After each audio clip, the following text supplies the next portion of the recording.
Hi mga mi! Samahan nyo nga muli ako sa panibago nating araw. It's me, maliit pero masarap. Uy, ano ba? Wala nga kami dito sa bahay namin kanina at pagdating namin ay nagulat na lang ako dahil andito sila father at mother. O diba? Nadala nga silang mangga, nabigyan ako. Hindi ako buntes pero parang ganun na nga, charal.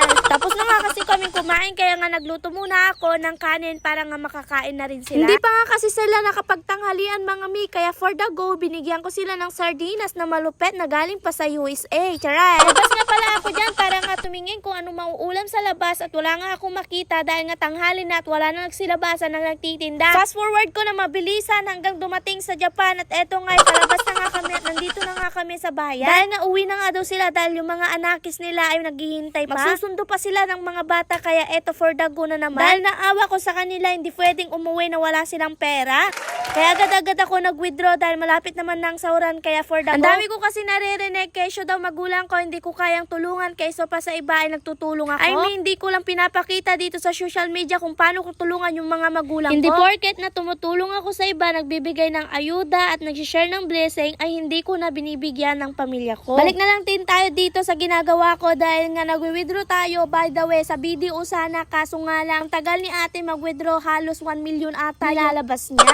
Pwede naman siya mag-over the counter kaso nga lang diretso niya talaga dun sa machine. Kaya wala kaming nagawa kundi lumipat sa land bank. Mamadali kasi na umuwi yung mga mama ko at papa ko dahil nga syempre may mga bata pang naghihintay sa kanila. By the way, papunta na ako sa kanila para nga iabot yung perang kaunti. Di nga kami nagtagal sa land bank dahil papunta na rin kami sa malapit ng BDO. Dahil doon ko pinagantay sila mama para nga antayin na lang kami. Sobrang init kasi kapag nga sumama pa sila. Nakakalanganin kasi syempre ang dami na didisgrasya sa mga daan. Kaya worried din ako kapag nga pumupunta sila sa amin. Napakalayo kasi yung bahay nila punta dito. Actually mga mi, hindi naman talaga sila pupunta dito. Galing nga sila kanila ate ko sa San Carlos para nga manguha ng mangga. At doon nga nagbigay nga din sila ng mangga dahil dumaan sila sa amin. Kaya eto pauwi na nga din sila. Nakita ko na nakaupo lang sila sa gilid para nga antayin ako. Sabi ko nga mag-ingat sila kapag nga umuwi sila. Nantay ko nga sila dito makasakay para nga iabot yung pera. Sabi ko nga sumakay na sila at dahan-dahan kapag nga uuwi sila dahil hindi natin alam yung mga makakasalubong nila. Alam nyo ba mga mina, walang ako dito dahil nga sabi nila wala silang gasolina pa uwi. Kaya dumaan sila sa amin para nga hingi kahit pang gasolina lang. Actually, hindi naman sila humingi ng pera. Kusa kong binigay. Hindi ko kasi kailangan na humingi sila para magbigay ako. Kusa ako nabibigay dahil nga magulang ko sila. Labot ko na nga lang din yung inihingi nila. Syempre, 2 times, 3 times nga yung binigay ko sa kanila. O, diba? Napadaan pala kami dito sa tapat ng land bank dahil nga may nagtitinda ng barbecue. Sabi ko nga huminto muna tayo at magmerienda para naman medyo alam nyo na,